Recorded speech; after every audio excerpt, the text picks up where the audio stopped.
Hello! എല്ലാവർക്കും എൻ്റെ ഒരു പുതിയ വീഡിയോയിലേക്ക് സ്വാഗതം. അപ്പോൾ ഇന്നത്തെ വീഡിയോ എന്ന് പറയുന്നത് ഞാൻ കഴിഞ്ഞ ഒരു വീഡിയോ ഇട്ടിട്ടുണ്ടായിരുന്നു ഗാബ റിച്ച് ഫുഡ്സ് എന്ന് പറഞ്ഞിട്ട്.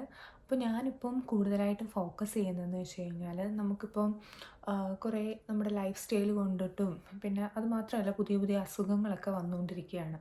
അപ്പോൾ സപ്ലിമെൻറ്റ്സ്, പ്രിസ്ക്രിപ്ഷൻ മെഡിക്കേഷൻസ് ഇതൊക്കെ നമുക്ക് എടുക്കാനുള്ള ഒരു റീസൺസ് വരികയാണ്. അപ്പോൾ അത് മാത്രമല്ലാതെ സപ്ലിമെൻറ്റ്സ് എടുക്കുകയോ അല്ലെങ്കിൽ മെഡിക്കേഷൻസ് എടുക്കുകയോ അല്ലാതെ നമുക്ക് വേറെ എന്തെങ്കിലും ഓപ്ഷൻസ് ഉണ്ടോ ഇങ്ങനെയുള്ള അസുഖങ്ങളിൽ നിന്ന് മുക്തി നേടാൻ വേണ്ടിയിട്ട് അല്ലെങ്കിൽ അസുഖങ്ങൾ വരാതിരിക്കാൻ വേണ്ടിയിട്ടെന്നുള്ള ഒരു ടോപ്പിക്കിലാണ് ഞാനിപ്പോൾ ഇങ്ങനെ ഫോക്കസ് ചെയ്യുന്നത്.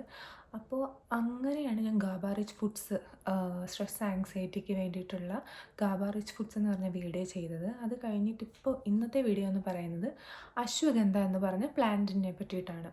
അപ്പോൾ അശ്വഗന്ധ എന്ന് പറയുന്ന പ്ലാന്റ് നമുക്ക് എല്ലാവർക്കും അറിയാവുന്നതാണ്. അതിൻ്റെ ബെനിഫിറ്റ്സും ഏകദേശം എല്ലാവർക്കും അറിയാവുന്നതാണ്. പക്ഷേ ഇന്ന് ഞാൻ ഈ വീഡിയോയിൽ കോമൺ ആയിട്ടുള്ള അല്ലെങ്കിൽ ഇപ്പോൾ അശ്വഗന്ധയ്ക്ക് കുറേ ബെനിഫിറ്റ്സ് ഉണ്ട്. അപ്പോൾ അതിൽ നിന്ന് ഇമ്പോർട്ടൻ്റ് ആയിട്ടുള്ള കുറച്ച് ബെനിഫിറ്റ്സ് മാത്രം ഈ വീഡിയോയിൽ ഞാൻ പറയുന്നുണ്ട്. അതായത് നമുക്ക് ഡെയിലി ലൈഫിൽ ഇപ്പം ഷുഗർ ഉള്ളവരുണ്ട്, കൊളസ്ട്രോൾ ഉള്ളവരുണ്ട്, സ്ട്രെസ് ആങ്സൈറ്റി ഒക്കെ ഉള്ളവരുണ്ട്.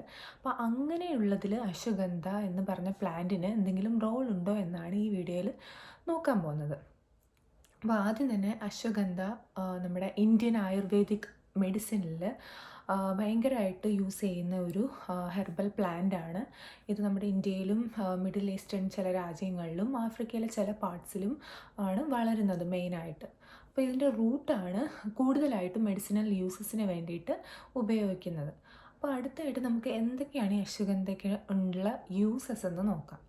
അപ്പോൾ ആദ്യം തന്നെ സ്ട്രെസ് ആൻഡ് ആങ്സൈറ്റി റിഡക്ഷൻ. അപ്പോൾ മാനസിക സമ്മർദ്ദമുള്ളവർ, സ്ട്രെസ്സും ആങ്സൈറ്റിയൊക്കെ ഉള്ളവർ ഈ അശ്വഗന്ധ കഴിക്കുമ്പോൾ അവർക്ക് സ്ട്രെസ്സിൽ നിന്നും ആങ്സൈറ്റിയിൽ നിന്നും കുറവുണ്ടാകുന്നു. ഒരു ഇൻസ്റ്റൻറ്റ് ഇഫക്റ്റ് തന്നെ കിട്ടുന്നു എന്നാണ് റിപ്പോർട്ട്സും സ്റ്റഡീസും ഒക്കെ കാണിക്കുന്നത്. അപ്പോൾ ഇതെന്തുകൊണ്ടാണെന്ന് വെച്ച് കഴിഞ്ഞാൽ നമ്മുടെ ബ്രെയിനിലെ ഹൈപ്പോതലാമസ് പിറ്റ്യൂട്ടറി അഡ്രിനൽ ഒരു ആക്സിസ് ഉണ്ട്. അവിടുത്തെ കോർട്ടിസോളിൻ്റെ ലെവൽ ഇത് കുറയ്ക്കുകയാണ് ചെയ്യുന്നത്. കോർട്ടിസോൾ എന്ന് പറയുന്ന ആ ഒരു ഹോർമോണാണ് നമ്മുടെ സ്ട്രെസ് ഉണ്ടാകുമ്പോൾ സെക്രീറ്റ് ചെയ്യുന്നത്, നമുക്ക് സ്ട്രെസ് ഇൻഡ്യൂസ് ചെയ്യുന്നത്. അപ്പോൾ അതിൻ്റെ ഒരളവ് കുറയ്ക്കുകയും നമുക്ക് സ്ട്രെസ്സ് കുറയ്ക്കുകയും ചെയ്യുന്നു അശ്വഗന്ധ ഹെൽപ്പ് ചെയ്യുന്നു. അപ്പോൾ രണ്ടാമത്തേന്ന് പറയുന്നത്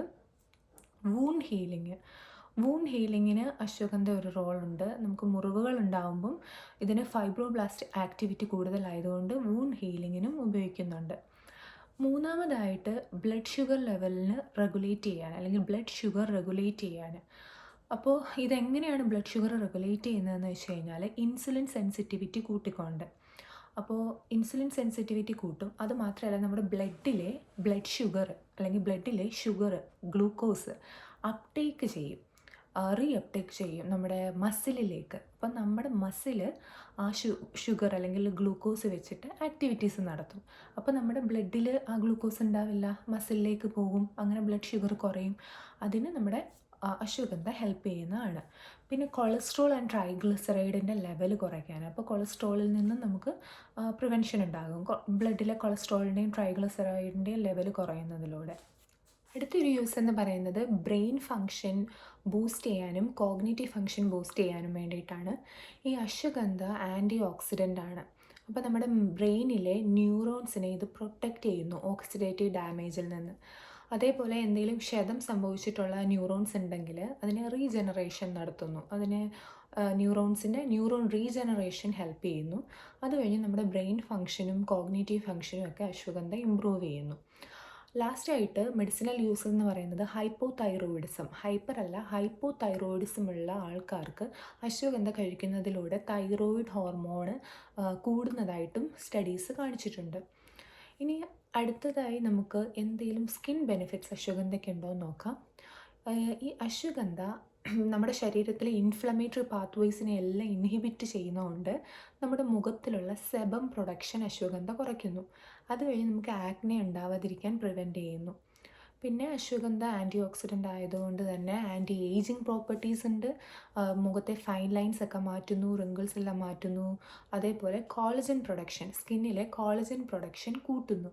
കോളജൻ പ്രൊഡക്ഷൻ കൂട്ടിക്കഴിഞ്ഞ് കഴിഞ്ഞാൽ നമുക്ക് ആൻറ്റി ഏജിങ് ഉണ്ടാവും. ആൻറ്റി ഏജിങ് ആയിട്ടുള്ള പ്രോപ്പർട്ടി ഉണ്ട്, സ്കിൻ ഗ്ലോ ചെയ്യാൻ തുടങ്ങും. അതൊക്കെ അശ്വഗന്ധയുടെ ഒരു ആക്ഷൻസാണ്. അപ്പോൾ എങ്ങനെ നമുക്ക് ഈ അശ്വഗന്ധ കഴിക്കാം? അശ്വഗന്ധ മാർക്കറ്റിലിപ്പം അവൈലബിൾ ആണ്. നമ്മുടെ ഇപ്പം നാട്ടിലാണെങ്കിലും ഈ അങ്ങാടിക്കടയിലൊക്കെ അശ്വഗന്ധയുടെ റൂട്ട് കിട്ടും, അല്ലെങ്കിൽ പൗഡർ കിട്ടും. അതേപോലെ തന്നെ ഇപ്പം സപ്ലിമെൻറ്റ്സിൻ്റെ ഒരു റോള് കൂടിക്കൊണ്ടിരിക്കുകയാണ്. Prevention is better than cure. അതുകൊണ്ട് സപ്ലിമെൻറ്റ്സിൻ്റെ റോൾ ഇപ്പോൾ കൂടിക്കൊണ്ടിരിക്കുന്നതുകൊണ്ട് മാർക്കറ്റിൽ കുറേ സപ്ലിമെൻറ്റ്സ് അവൈലബിൾ ആണ്. ഇതർ പൗഡർ അല്ലെങ്കിൽ ക്യാപ്സ്യൂളായിട്ട് അശ്വഗന്ധയുടെ സപ്ലിമെൻറ്റ്സ് അവൈലബിൾ ആണ്. പക്ഷേ അശ്വഗന്ധ ഒരു അഡാപ്റ്റോജൻ ആയതുകൊണ്ട് നമ്മൾ അതെടുക്കുന്നതിൻ്റെ ഒരു എന്താ രീതി വേറെ വേറെയാണ്. അഡാപ്റ്റോജൻ എന്ന് പറഞ്ഞു കഴിഞ്ഞാൽ അശ്വഗന്ധ റിലാക്സേഷനും തരും, അതേപോലെ തന്നെ അശ്വഗന്ധ ആക്ടിവിറ്റി നല്ല ആക്റ്റീവ് ആക്കാനും നമ്മളെ ആക്റ്റീവായി ഇരുത്താനും ഹെൽപ്പ് ചെയ്യും. ആക്റ്റീവായി ഇരുത്തുന്നത് എങ്ങനെയാണെന്ന് വെച്ച് കഴിഞ്ഞാൽ നമ്മുടെ ATP പ്രൊഡക്ഷൻ സെല്ലിൽ കൂട്ടിക്കൊണ്ട് നമ്മുടെ സെല്ലിലെ മൈറ്റോകോൺട്രിയ എന്ന് പറയുന്നതാണ് പവർ ഹൗസ്, നമുക്ക് എനർജി തരുന്നത്. അപ്പോൾ ഇവിടുത്തെ ATP പ്രൊഡക്ഷൻ അശ്വഗന്ധ കൂട്ടും. അപ്പം അശ്വഗന്ധ ഒരു അഡാപ്റ്റോജനാണ്. അത് റിലാക്സേഷനും ഹെൽപ്പ് ചെയ്യും, അതേപോലെ തന്നെ നമ്മളെ ആക്റ്റീവായിട്ടിരുത്താനും അശ്വഗന്ധ ഹെൽപ്പ് ചെയ്യുന്നുണ്ട്. അപ്പോൾ അത് എങ്ങനെയാണ്, ഏതൊക്കെ രീതിയിലാണ് അതിനൊക്കെ വേണ്ടി നമ്മൾ അശ്വഗന്ധ യൂസ് ചെയ്യേണ്ടതെന്ന് നമുക്ക് നോക്കാം. ഇപ്പോൾ സ്ട്രെസ് ആൻഡ് സ്ലീപ്പിന് വേണ്ടിയിട്ടാണ് അശ്വഗന്ധ നമ്മൾ യൂസ് ചെയ്യുന്നതെങ്കിൽ അശ്വഗന്ധേൻ്റെ പൗഡർ രാത്രിയിൽ പാലിൽ കലക്കിയിട്ട് കുടിക്കുന്നത് നല്ലതാണ്. പിന്നെ അതേപോലെ എനർജറ്റിക് ആയിട്ടിരിക്കാൻ വേണ്ടിയിട്ടാണെങ്കിൽ വെറും വയറ്റിൽ അശ്വഗന്ധ പൗഡറോ അല്ലെങ്കിൽ ക്യാപ്സ്യൂൾസോ കഴിക്കുന്നത് നല്ലതാണ്. ഒരു ജനറൽ വെൽനെസ്സിന് വേണ്ടിയിട്ടാണെങ്കിൽ നമുക്ക് അശ്വഗന്ധ വെള്ളത്തിലോ അല്ലെങ്കിൽ തേനിലോ ചാലിച്ചിട്ട് എപ്പോൾ വേണേലും കഴിക്കുന്നതാണ്. അപ്പോൾ സപ്ലിമെൻറ്റ്സ് എടുക്കുമ്പോൾ നമ്മൾ ആലോചിക്കേണ്ടതെന്ന് വെച്ച് കഴിഞ്ഞാൽ സപ്ലിമെൻറ്റ്സ് ആയതുകൊണ്ട് തന്നെ അതിൻ്റെ ആക്ഷൻസ് കുറച്ച് ദിവസം കഴിഞ്ഞാലേ നമുക്ക്, ഒരു ഫ്യൂ വീക്സ് കഴിഞ്ഞാലേ നമുക്ക് കാണിച്ചു തുടങ്ങുകയുള്ളൂ. പിന്നെ അതേപോലെ നമ്മൾ ഈ അശ്വഗന്ധയുടെ സപ്ലിമെൻറ്റ്സ് കണ്ടിന്യൂസ് ആയിട്ട് എടുക്കരുത്. ഇപ്പോൾ നമ്മൾ 2 months എടുത്തിട്ടുണ്ടെങ്കിൽ ഒരു ഫ്യൂ വീക്സ് ഗ്യാപ്പ് കൊടുക്കുക, പിന്നെ നമുക്കത് കണ്ടിന്യൂ ചെയ്യാം. കണ്ടിന്യൂസ് ആയിട്ട് നമ്മൾ എടുക്കാൻ പാടില്ല. അപ്പോൾ ഇതൊക്കെയാണ് അശ്വഗന്ധയുടെ യൂസസ് എന്ന് പറയുന്നത്. നമുക്ക് മാർക്കറ്റിൽ ഇപ്പോൾ ഇഷ്ടം പോലെ അവൈലബിൾ ആണ്, നമ്മുടെ നാട്ടിലൊക്കെ എളുപ്പത്തിൽ കിട്ടുന്നതുമാണ്. അപ്പോൾ ഇത് ഡെയിലി നമുക്ക് ലൈഫിൽ ഉപയോഗിക്കുകയാണെങ്കിൽ നമുക്കൊരു പരിധി വരെ നമുക്ക് ലൈഫ് സ്റ്റൈൽ ഡിസോർഡേഴ്സൊക്കെ കൺട്രോൾ ചെയ്യാൻ പറ്റും. അപ്പോൾ ഇന്നത്തെ വീഡിയോ ഇത്രയേ ഉള്ളൂ. അപ്പോൾ ഇനിയും ഞാൻ ഇങ്ങനത്തെ നമ്മുടെ ഡെയിലി ലൈഫിൽ നമുക്ക് എങ്ങനെയൊക്കെ പച്ചക്കറികളോ അല്ലെങ്കിൽ പഴവർഗ്ഗങ്ങളോ അല്ലെങ്കിൽ എന്തെങ്കിലും സപ്ലിമെൻറ്റ്സോ കഴിച്ചിട്ട് നമുക്ക് അസുഖങ്ങളെ എങ്ങനെയൊക്കെ പ്രിവെൻറ്റ് ചെയ്യാമെന്നുള്ള വീഡിയോസാണ് ഞാൻ കൂടുതലും ചെയ്യാൻ ഉദ്ദേശിക്കുന്നത്. അപ്പോൾ അതേപോലെയുള്ള വീഡിയോസ് കാണണമെന്നുണ്ടെങ്കിൽ ഈ ചാനൽ ലൈക്ക് ചെയ്യുക, ഷെയർ ചെയ്യുക, സബ്സ്ക്രൈബ് ചെയ്യുക. അപ്പോൾ നെക്സ്റ്റ് വീഡിയോയിൽ കാണുന്നവരെ ബൈ.